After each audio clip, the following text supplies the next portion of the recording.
The Knight's Hall, room number 21, used to look markedly different at the time of Christian IV. Actually much more like the first room of the castle, lined with darker interiors and with loads of pictures, supposedly hanging from the ceiling, showing planetary symbols underlining their power over all things living beneath them. The tapestries were ordered by Christian V after his unsuccessful attempt to retake the southern part of Sweden, but it was primarily Frederick IV that modernized the hall, in particular the stucco ceiling with its symbolic and somewhat stereotypical four corners of the world in each corner of the hall. There were of course no real medieval style knights in shining armor up here. Instead, the Knight's Hall got its name from the ceremonial knighting of nobles from around 1671, and as such became the symbolic center of the absolute state. At the time of Christian IV, however, the hall was used mostly for parties, one of his favorite pastime activities. So much so that some foreign observers was appalled by the uncivilized Scandinavian alcohol consumption. At the top of the hierarchy was of course the monarch, who was quite easy to spot, since it was frowned upon to wear a hat in the presence of a king. As seen on this tapestry with Christian V, no one but the king is wearing a hat, because this was reserved for the king himself. Even though there were tons of unwritten rules surrounding the king, one of the major exceptions to this general trend was during a war. The tapestries in this hall depicts Christian V's attempt to reconquer Scania.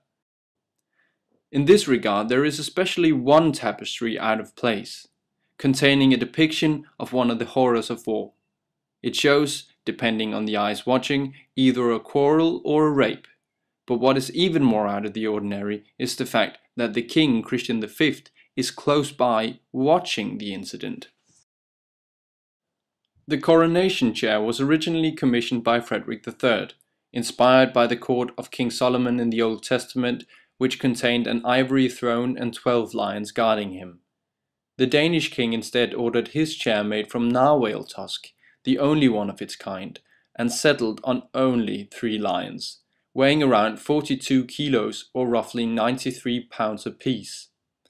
The lions and the throne were used all through the time of absolutism up until the coronation of the last Danish king, Christian VIII, in 1840, shortly before the earliest democratic efforts.